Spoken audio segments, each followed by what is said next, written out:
So hello guys, today we will let's discuss about Thomson atomic model. So हमने पढ़ा था discovery of an electron, proton, neutron and Millikan oil drop experiment. इन सब से हम Millikan oil drop experiment में तो हमने ये पढ़ा था कि एक्चुअली में इलेक्ट्रॉन का चार्ज कैसे फाइंड किया गया था। और आज जो टॉपिक है थॉमसन एटॉमिक मॉडल, वो हमें ये बताने वाला है कि जो एटम है एक्चुअली में वो दिखता कैसा है और एटम के अंदर इलेक्ट्रॉन, प्रोटॉन, न्यूट्रॉन वो प्रेजेंट किस फॉर्म में होते हैं। सो जे थॉमसन ने हमें अपना एक मॉडल देके ये समझाया कि एक एटम में इलेक्ट्रॉन, प्रोटॉन, न्यूट्रॉन कैसे एक्चुअली में डिस्ट्रीब्यूटेड होते हैं, उनकी शेप, स्ट्रक्चर वगैरह, साइज कैसा होता है। डिस्कवरी तक तो हमने पढ़ लिया था। सो 1898 में थॉमसन एटॉमिक मॉडल ने अपना एक स्टेटमेंट रखा और उन्होंने एटम की सबसे पहले इन्होंने एटम की स्ट्रक्चर समझाई। तो आज हम उस स्ट्रक्चर के बारे में पढ़ने वाले हैं। अकॉर्डिंग टू हिम इन्होंने क्या कहा था कि जो एटम होता है वो एक स्फेयर होता है। पहले हम इसकी स्टेटमेंट पढ़ लेते हैं। This model is proposed by J J Thomson. Okay, and second one is Thomson atom consists of uniform sphere positive charge in which electron distributed. इन्होंने ये कहा था कि एक स्फेयर यानी एक गोलाकार एटम होता है, जो स्फेयर होता है, यूनिफॉर्म स्फेयर, जिसके अंदर और प्रोटॉन और इलेक्ट्रॉन यूनिफॉर्मली डिस्ट्रीब्यूटेड होते हैं।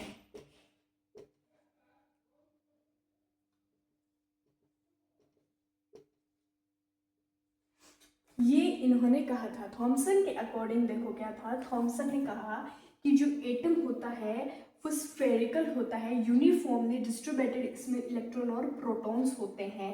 कैसे इलेक्ट्रॉन, प्रोटॉन?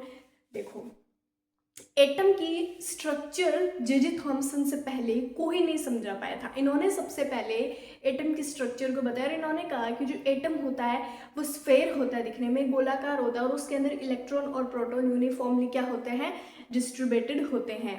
यानी जितने इलेक्ट्रॉन होंगे उतने ही प्रोटॉन होंगे। Number of electron and number of proton is equal, वो एक दूसरे के क्या होते हैं, इक्वल होते हैं।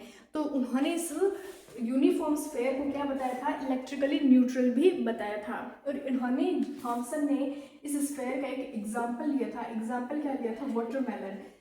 थॉमसन ने वाटरमेलन का ये बोला कि जो वाटरमेलन में काले बीज होते हैं, ब्लैक शीट्स को जे थॉमसन ने कंसिडर किया इलेक्ट्रॉन, एंड जो रेड पार्ट होता है उसको जे थॉमसन ने कंसिडर किया प्रोटॉन, पॉजिटिव चार्ज। यानी इन्होंने कहा कि जो वाटरमेलन होता है, वाटरमेलन के अंदर जो शीट्स होती है वो तो हम कंसिडर करेंगे, जो शीट्स है वो क्या, इलेक्ट्रॉन है। और जो रेड पार्ट है उसको हम क्या बोलेंगे, ये कि पॉजिटिव पार्ट है।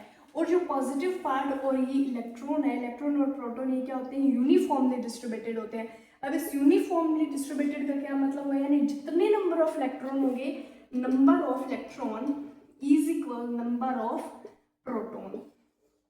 तो ये क्या हो जाएगा, इलेक्ट्रिकली न्यूट्रल हो जाएगा। इलेक्ट्रिकली क्या हो जाएगा, न्यूट्रल हो जाएगा। थॉमसन के अकॉर्डिंग इनका स्टेटमेंट ये था। This is also known as watermelon model.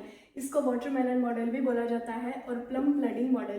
Plum pudding model, इसका क्या मतलब हुआ, यानी एक ऐसी कोई कुछ खाने की चीज़ होती है, केक टाइप, उसमें क्या होता है, उसको भी इन्होंने अपने मॉडल में कंसिडर किया, उसका भी एग्जाम्पल लिया। कैसे, एक खाने का कुछ होता है जो ब्राउन कलर का होता है, उसके अंदर ब्लैक ब्लैक कुछ चॉकलेट्स होती है, उन ब्लैक ब्लैक चॉकलेट्स को, उस चॉकलेट को उन्होंने कंसिडर किया इलेक्ट्रॉन, और जो ब्राउन जो खाने का होता है उसको उन्होंने पॉजिटिव चार्ज बताया। The important feature of this model is that mass of atom, यानी जो एटम का मास है, is uniformly distributed in atom. यानी जो इसमें एटम का मास होगा वो भी इसमें क्या होगा, यूनिफॉर्मली डिस्ट्रीब्यूटेड होगा। तो इनका यही स्टेटमेंट था कि जो एटम होता है, एटम के अंदर number of electron, number of proton uniformly distributed होते हैं। जितने नंबर ऑफ इलेक्ट्रॉन होंगे उतने नंबर ऑफ प्रोटॉन होंगे, और ये इलेक्ट्रिकली न्यूट्रल होता है। वाटरमेलन का एग्जाम्पल लिया और प्लम फ्लडिंग का एग्जाम्पल लिया। वाटरमेलन, जो ब्लैक शीट्स दिखते हैं उनको इन्होंने कंसिडर किया इलेक्ट्रॉन, एंड जो रेड पार्ट है उन्होंने उसको पॉजिटिव कंसिडर किया। इनके अकॉर्डिंग जो एटम होता है वो स्फेरिकल होता है और एटम के अंदर इलेक्ट्रॉन प्रोटॉन यूनिफॉर्मली डिस्ट्रीब्यूटेड होते हैं। अब इनके कुछ ड्रॉबैक्स भी देखते हैं। जो इन्होंने अपना मॉडल दिया वो करेक्ट नहीं था। करेक्ट मॉडल के बारे में हम आगे पढ़ेंगे। इनके सबसे पहले हम अब देखेंगे ड्रॉबैक्स।